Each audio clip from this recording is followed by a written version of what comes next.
Hi Aries, welcome to Sweet Tea Astrology and Tarot. My name is Erica. Welcome to the channel. I'm so glad that you found me and thank you for being here. This is the secondary portion of your June 2017 Astrology and Tarot forecast. I intend on pulling 4 tarot cards and an oracle card from the Crystal Mandala Oracle deck by Elena Fairchild. The artwork is by Jane Marin. So, Aries, a couple of things going on that I want to talk to you about. You'll probably be feeling this energy throughout the background of your month. Neptune and Jupiter will not be playing very well together, and there will be a difficult aspect between them in the sky, which will bring about the need for you to watch your expectations and to be realistic. This will be occurring between your 7th and your 12th houses. And while I was shuffling, I just had a card fall, and that is a sign for me to go ahead and cut the deck. So, let me do that. Anyways, the tug of war in this particular energy is going to be between the 7th and the 12th house, like I said. And, let me put those there for a second. The secondary energy that I want to tell you about really quickly is a Cardinal Cross in the sky, which is going to feel like a tug of war between 4 different areas of life for you. And this will be between the 1st house, the 7th house, the 4th house, and the 10th house. Just really depends on your personal chart, but these particular placements are based on an Aries rising chart, or the 0 degrees Aries rising chart. Okay, so I've shuffled and cut the cards. Now I'm going to go ahead and pull your cards for you. The bottom card represents the underlying theme or overarching energy, and the top 3 are for clarity. And now I'm going to shuffle the Crystal Mandala Oracle deck by Elena Fairchild. Once again, the artwork is by Jane Marin. If you are looking for your astrology video, it is listed in the information bubble above, and your full moon oracle video will also be there shortly after.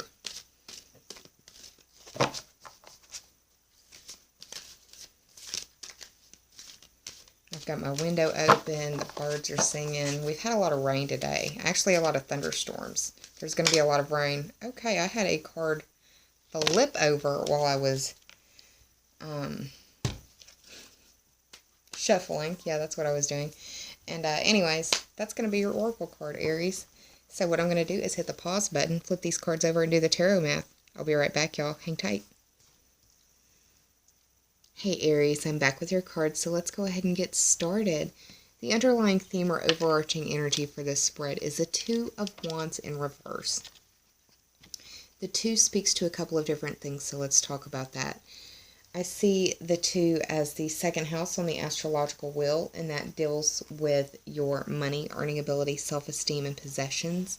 The things that you could point to, classify, identify, or introduce as mine would all qualify as 2nd house items, in my opinion. The number 2 also qualifies as a theme of duality. The wands represent fire sign energy. The fire signs are Aries, Leo, and Sagittarius. This card in itself deals with progress, discovery, and searching. The fact that it's in reverse could be that you are feeling stuck.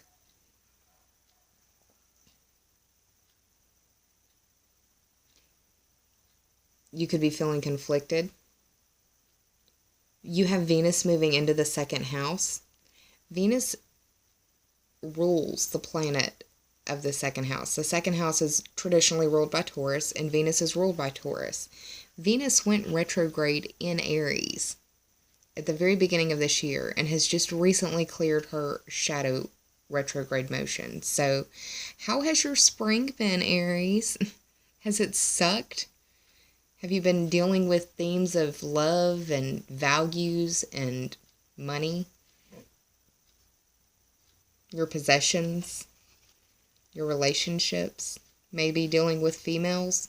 Just depends. Venus moves into the 2nd house on June 5th or 6th, depending on where you live on the planet. It could be that you are looking at your checkbook and it's like, oh crap, I'm feeling the sweat. I'm I need to watch my finances. I need to take care of my spending habits. I need to pay attention. I need to plan for the future, because even though this card is in the reverse, his posture is towards the future position. Planning for the future, possibly. Maybe it could be that you enter the month feeling in lack, but you start planning towards your future. It's like you're maybe wanting to establish goals as opposed to resolutions. It's like the resolution thing is so 1998. Because they're easy to break, but a goal is something that you can kind of build towards, and you set yourself up for a higher chance of success if you call it a goal as opposed to a resolution. That's just my opinion. So, now the first card in the top 3 for clarity is the Nine of Wands, and this guy is looking towards the past. Now, I have an Aries sun. Like, I am a 26 degrees Aries sun. My birthday is April 16th. This guy, I really identify with this card right now, y'all. The majority of my viewers know this, but I do like to give my experiences and examples to tell how the story really can be played out in your personal world. About 2.5 years ago, I survived a house fire. It almost killed me. I have PTSD, trauma to my head. You see this guy? He's got a bandage on his head. I see this as a card of this individual has been running, and they have stopped to look and see how much distance they have put between themselves and that obstacle, that thing that they're trying to outrun or overcome. That can be a good thing, that can be a bad thing. It really just depends. Okay? So, the Nine of Wands. Now that I've kind of got that little bit out of my little story example out of the way, let's talk about this card. The 9 can speak to the 9th house on the astrological wheel, which is normally ruled by Sagittarius. That's the house of your worldview expanded through study or travel, and it deals with higher education, long-distance trips. It deals with adventures and questing. It deals with the study of foreign languages, religion, philosophy, astrology, metaphysical stuff, legal system matters, political system matters. It deals with foreign people, foreign places, and foreign things. The wands, once again, represent fire sign energy, and that is you, Aries, Leo, or Sagittarius. Now, the number 9 could also speak to the theme of fruition. Think of it like this.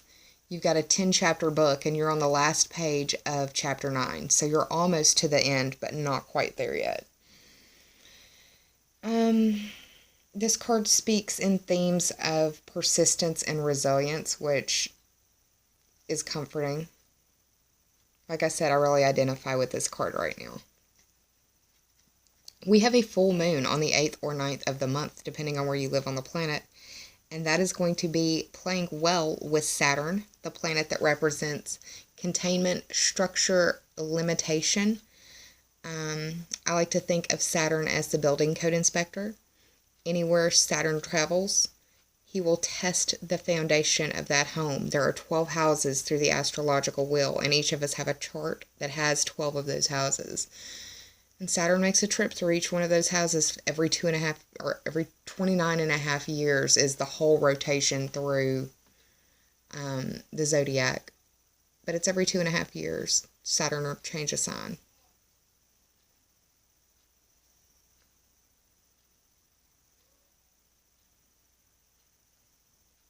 Sorry about that.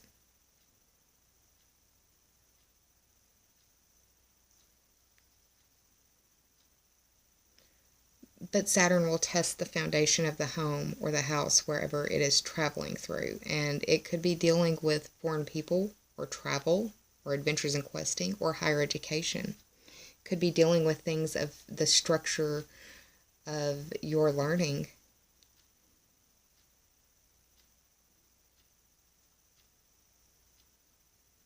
That full moon will be illuminating something in the 9th house, and Saturn will be highlighted, speaking of the need for or possibly highlighting where reinforcement is needed. But I like the fact that this card is in the upright because it speaks of resilience and persistence, and he is looking to the past, so not fully over it. I mean, honestly, I'll never be over the fire. You've got to move on, but I'll never be over it. I still deal with, my life has forever changed. I lost everything, and I ran out of that house while it was on fire. It was in the middle of the night. My neighbor's house caught my house on fire. Her house was fully inflamed. I'll never be over it. It's what got me started studying astrology and the tarot and making these videos for y'all.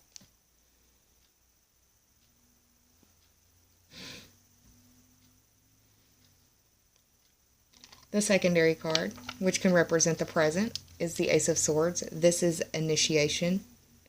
The hand of God coming in, possibly to defend, possibly to cut away, just depending. The Ace of Swords represents air sign energy, or the sword suit represents air sign energy, and that is Gemini, Libra, and Aquarius. And the Ace speaks of potential. Like I said, potential, initiation, the hand of God coming in. This card in itself, because of the crown at the top, can speak to victory. I also see this as a card of power, owning your own power, and also demanding clarity.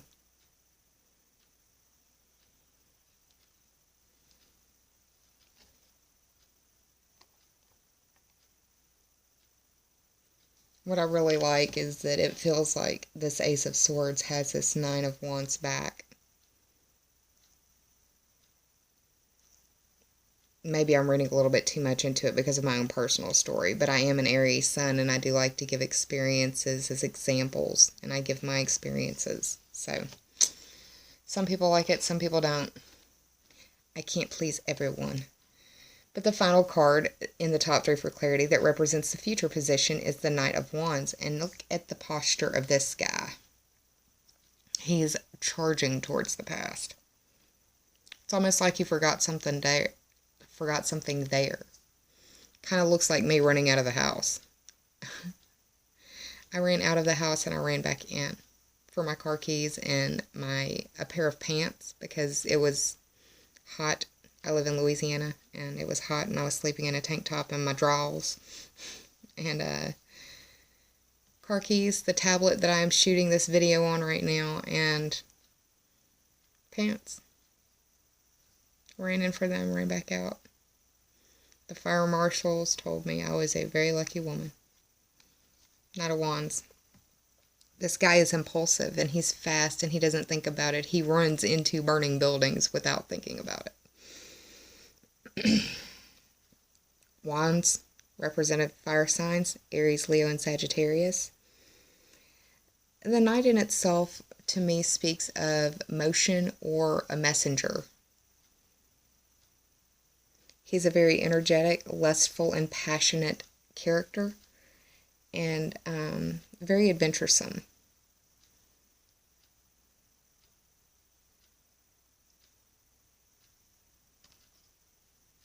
I also see the character cards with the wands as a very phallic symbol. So you may be dealing with someone who is very aggressive in their pursuit of you, or you may be very aggressive in your pursuit of someone, and it may be someone from your past because of the positioning of the character and the way that it fell. Another reason why I say that it could be somebody from the past is because we had people coming up from the past all throughout the early spring. And this could be reflective of you, or it could be another fire sign. It really just depends. So I did the tarot math for y'all, and it ended up being 11. 9 plus 2 is 11. So this could be the 11th house, and there is no real astrological energy playing out there for you per se, but the 11th house deals with the internet. It also deals with your friends, groups, memberships, teams, and associations that you belong to. And it's also It's like your bucket list. It's the future wishes, goals, and dreams that you have for yourself. So, you do have some second house energy. So if you want to reduce 11 down to 2, 1 plus 1 is 2. That's the house of Taurus. That's the house of your money, earning ability, self-esteem, possessions, the things that you identify as mine. You have Venus moving in there. So it could be a focus on how much you value those things. It could be a focus on an increase of those things. It could be you going through and cleaning house and deciding what can stay and what can go. Really depends on what's going on in your personal chart. But that's what I've got for you for the tarot mask. Let's move on to the oracle card. I pulled for you from the Crystal Mandala Oracle deck the support card. This is Archon Barbello and the Picture Jasper Gemstone card. It's also a Crystal Angels 444 vibratory message. So,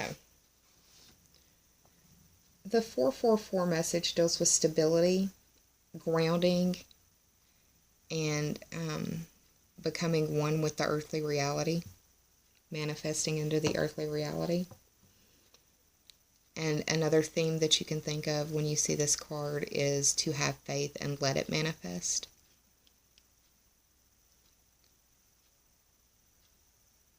This is the number 9 card of the deck, which is interesting. Support card. Persistence, resilience, putting distance between yourself and something that you're trying to distance yourself from. Possible head issues. Something interesting else, Aries, that I didn't really speak of, but many of you will definitely know what I'm talking about. Let me put this down because I'm fixing to ramble for a minute. We've had a very shocking planet transiting through Aries, and it's been here for years. We'll be here for a couple more. That's Uranus, the planet of shocks and surprises, also liberation, changes, and rebellion.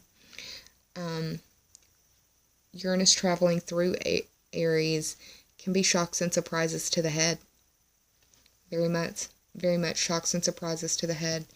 Shocks and surprises that will knock you off your feet where you need to ask for this support. Okay. This card indicates that the universe provides for all living things so that divine destiny can be fulfilled. But you must do your part.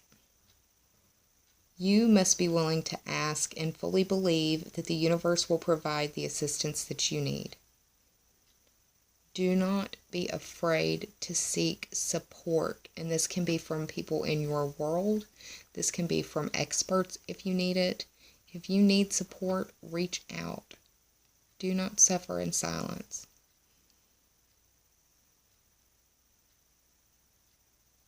I think I'm speaking to myself there, y'all. You may need to lean on your support system more at this time. And it's time for you to give up your notions of going it alone. Continue to do your part fully and be willing to ask for and receive support that is needed at different times in our life by every person on the planet. So Aries, I do hope that you're well, and I hope that June brings you a lot of beautiful, bright blessings, a lot of wonderful potential, and I hope a victory comes your way. Please take care of yourself. Please be kind to yourself. We've gone through a lot, Aries. Okay, I hope you enjoyed this reading. If you did, please like, share, and subscribe, and if you already have, I thank you from the bottom of my very grateful heart. I'll be around soon for your full moon oracle, and that will be in the information bubble above, along with your astrology report. So go check that out if you want to. I'll see you soon. Thank you for being here, and as I said before, please take care of yourself, and please be kind to yourself. Save some of that kindness for others, because we're all going through private battles in our world that some of us may never speak about to another living soul. I'm sending you so much love, y'all. Take care. Namaste. Bye. And I love you, Aries.